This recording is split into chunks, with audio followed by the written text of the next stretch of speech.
Hello friends, તમારું સ્વાગત છે મારી ચેનલમાં। આજે આપણે બનાવીશું ઘરમાં જ રહેલી સામગ્રીમાંથી એકદમ ઝટપટ તૈયાર થઈ જાય તેવી બે અલગ રીતે હેલ્ધી વિસરાતી વાનગીની રેસીપી। તો આ રેસીપી તમે ઘરમાં જ રહેલી સામગ્રીથી ઝટપટ જ્યારે પણ હલકી ફૂલકી ભૂખ લાગી હોય ત્યારે ફક્ત 5 જ મિનિટમાં બનાવીને તૈયાર કરી શકો છો। અને આ બંને રેસીપી એવી છે કે નાના બાળકોથી લઈ ઘરડા બધાને બહુ જ પસંદ આવશે અને એકદમ ઝડપથી બનીને તૈયાર થઈ જાય છે। તો ચાલો એકદમ ઝટપટ તૈયાર થઈ જતી હેલ્ધી વિસરાતી વાનગી બનાવવાનું શરૂ કરીએ। રેસીપી સારી લાગે તો વિડીયોને લાઇક કરજો, વધારેમાં વધારે શેર કરજો અને હજી સુધી જો તમે મારી ચેનલને સબસ્ક્રાઇબ ના કરી હોય તો સબસ્ક્રાઇબ કરીને બાજુમાં રહેલા બેલ આઇકન બટનને પ્રેસ કરજો એટલે નવી નવી રેસીપીના નોટિફિકેશન આવશે। તો ચાલો બનાવીએ।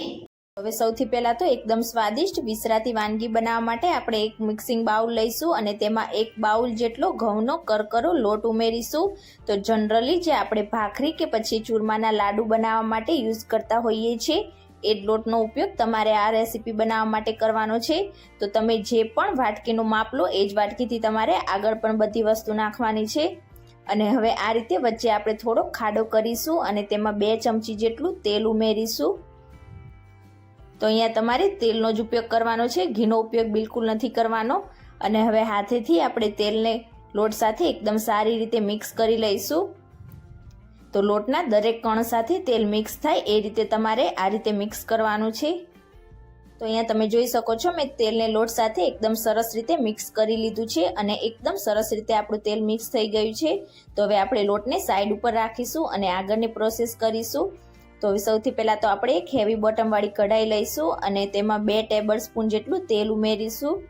તેલ સારી રીતે ગરમ થઈ જાય એટલે તેમાં અડધી ટીસ્પૂન રાઈ ઉમેરીશું અને રાઈને સારી રીતે ફૂટવા દઈશું। રાઈ એકદમ સરસ રીતે ફૂટી જાય એટલે અડધી ટીસ્પૂન જીરું ઉમેરીશું અને જીરાને પણ સારી રીતે ફૂટવા દઈશું। જીરું સરસ ફૂટી જાય એટલે તેમાં એક ઝીણું કટ કરેલું લીલું મરચું ઉમેરીશું।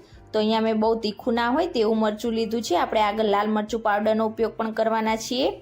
અડધી ટીસ્પૂન હળદર પાવડર ઉમેરીશું। તો અહીંયા મરચું તમે તમારા ટેસ્ટ પ્રમાણે વધારે કે ઓછું પણ કરી શકો છો। મિક્સ કરીશું અને 15 થી 20 સેકન્ડ માટે આપણે મરચાંને મીડિયમ ગેસની ફ્લેમ પર સાતળીશું। મરચાં હલકા સતળાઈ જાય એટલે આપણે જે બાઉલથી લોટ લીધો હતો એ જ બાઉલથી 1 બાઉલ જેટલું પાણી ઉમેરીશું અને હવે એ જ બાઉલથી આપણે 1 બાઉલ જેટલી સહેજ ખાટી હોય તેવી છાશ ઉમેરીશું। તો આ રીતે થોડીક ખાટી હોય તેવી છાશનો ઉપયોગ તમે કરશો તો આ વાનગી ખાવામાં બહુ જ ટેસ્ટી એવી લાગશે। અને હવે ગેસની ફ્લેમ આપણે થોડી વાર માટે હાઈ કરીશું અને તેમાં 2 ટીસ્પૂન જેટલું લાલ મરચું પાવડર ઉમેરીશું। અહીંયા મરચું તમે તમારા ટેસ્ટ પ્રમાણે વધુ કે ઓછું કરી શકો છો। સ્વાદ પ્રમાણે મીઠું ઉમેરીશું અને હવે બધી વસ્તુને આપણે સારી રીતે મિક્સ કરીશું અને આપણા છાશ અને પાણીમાં એક બોઇલ આવે ત્યાં સુધી તેને થવા દઈશું। તો અહીંયા થોડીક જ વારમાં તમે જોઈ શકો છો આપણા છાશ અને પાણીમાં એક બોઇલ આવી ગયો છે। તો હવે આપણે ગેસની ફ્લેમ સ્લો કરીશું અને આપણે જે લોટને તેલમાં મોઈને રાખ્યો હતો તે બધો જ લોટ આપણે આ રીતે પેનમાં કે કડાઈમાં ઉમેરીશું અને હવે વેલણની મદદથી આપણે લોટને એકદમ સરસ રીતે પહેલાં તો મિક્સ કરીશું। તો જનરલી આપણે જે રીતે લાપસીને વેલણથી આ રીતે મિક્સ કરતા હોઈએ છીએ એ જ રીતે તમારે આ લોટને પણ સારી રીતે મિક્સ કરવાનું છે। બિલકુલ પણ ગાંઠા ના રહી જાય એ વાતનું તમારે ખાસ ધ્યાન રાખવાનું। અને જ્યારે તમે આ રીતે મિક્સ કરો ત્યારે તમારે ગેસની ફ્લેમ લો રાખવાની અને હવે આ રીતે વેલણથી પહેલાં મિક્સ થઈ જાય એટલે આપણે સ્પેચ્યુલાની મદદથી એકદમ સરસ રીતે મિક્સ કરીશું અને આ રીતે મિક્સ થઈ જાય એટલે હવે લોટને આપણે કડાઈમાં આ રીતે ફેલાવીને થોડોક સેટ કરીશું અને હવે મીડિયમ ગેસની ફ્લેમ પર આપણે લોટને 3 થી 4 મિનિટ માટે કૂક કરીશું। તો લગભગ લોટને કૂક થતાં 3 થી 4 મિનિટ જેવો સમય થઈ ગયો છે। તો હવે આપણે ઢાંકણ હટાવીને લોટને એકવાર સારી રીતે મિક્સ કરીશું। તો અહીંયા તમે જોઈ શકો છો એકદમ પરફેક્ટ એવો આપણો લોટ કૂક થઈ ગયો છે। તો અહીંયા તમે આ રેસીપીને તીખી લાપસી પણ કહી શકો છો। આ લાપસી તીખી ખાવામાં બહુ ટેસ્ટી એવી લાગે છે। તમે ક્યારે ના બનાવી હોય તો એકવાર આ રેસીપી જરૂરથી ટ્રાય કરજો। નાનાથી લઈ મોટા બધાને બહુ જ પસંદ આવશે। અને હવે આ રીતે મિક્સ થઈ જાય એટલે ઉપરથી આપણે 1/4 કપ જેટલા ઝીણા કટ કરેલા લીલા ધાણા ઉમેરીશું। ધાણા ઉમેરવા ટોટલી ઓપ્શનલ છે પણ આ રીતે થોડાક ધાણા એડ કરવાથી આ તીખો લોટ ખાવામાં બહુ ટેસ્ટી એવો લાગશે। સારી રીતે મિક્સ કરીશું। તો જો તમે આ લોટને ડાયરેક્ટ જ સર્વ કરવા માંગતા હોય તો ડાયરેક્ટ પણ કરી શકો છો પણ તમે આ લોટને થોડીક વાર હજી પણ સીજવા દેશો તો આ લોટ ખાવામાં વધારે ટેસ્ટી લાગશે. તો આ રીતે મિક્સ થઈ જાય એટલે હવે ફરીથી આપણે ગેસની ફ્લેમ ઓફ કરીશું અને લોટને આપણે આ રીતે કડાઈમાં થોડોક ફેલાવીને તેને ફરીથી ઢાંકીને 2 થી 3 મિનિટ માટે સીજવા દઈશું. તો ફરીથી મેં ગેસની ફ્લેમ ઓફ કરીને લોટને 2 થી 3 મિનિટ માટે સીજવા દીધું હતું. હવે આપણે ફરીથી લોટને એકવાર સારી રીતે મિક્સ કરીશું. તો લોટને તમે પાછળથી આ રીતે 2 થી 3 મિનિટ માટે ઢાંકીને સીજવા દેશો તો લોટ તમારો આ રીતે ઉપરથી થોડોક છૂટો થશે. અને આ લોટ જ્યારે ગરમ હોય ત્યારે તમારે તેને સર્વ કરવાનો તો ખાવામાં વધારે ટેસ્ટી લાગશે. તો તમે ક્યારે આ રીતે વિસરાતી વાનગી કે પછી તીખો લોટ ના બનાવ્યો હોય તો એકવાર આ રેસીપી જરૂરથી ટ્રાય કરજો. નાનાથી લઈ મોટા બધાને બહુ જ પસંદ આવશે અને ઘરમાં જ રહેલી વસ્તુમાંથી ફક્ત 5 જ મિનિટમાં તમે આ બનાવીને તૈયાર પણ કરી શકો છો. તો આજની મારી રેસીપી તમને કેવી લાગી મને કમેન્ટ કરીને ચોક્કસથી જણાવજો. અને હવે બીજી રેસીપી આપણે ચોખાના લોટમાંથી બનાવીને તૈયાર કરીશું. તો ચાલો બનાવીએ. સૌથી પહેલાં આપણે એક મસાલો તૈયાર કરીશું. તેના માટે મિક્સર જારમાં 4 કળી લસણ ઉમેરીશું. એક નાનો ટુકડો આદુનો ઉમેરીશું. જો તમે લસણ ના ખાતા હોય તો લસણને સ્કીપ કરી શકો છો. 2 લીલા મરચાંના આ રીતે ટુકડા કરીને ઉમેરીશું. પણ જો તમે લસણ ખાતા હોય તો જરૂરથી એડ કરવું, તેનાથી ખૂબ જ સરસ ટેસ્ટ આવશે. અને 10 થી 15 જેટલા મીઠા લીમડાના પાન ઉમેરીશું.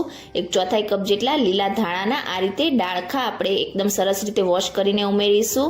અને હવે પાણી નાખ્યા વગર જ આપણે એકદમ સરસ બધી વસ્તુની પેસ્ટ તૈયાર કરી લઈશું.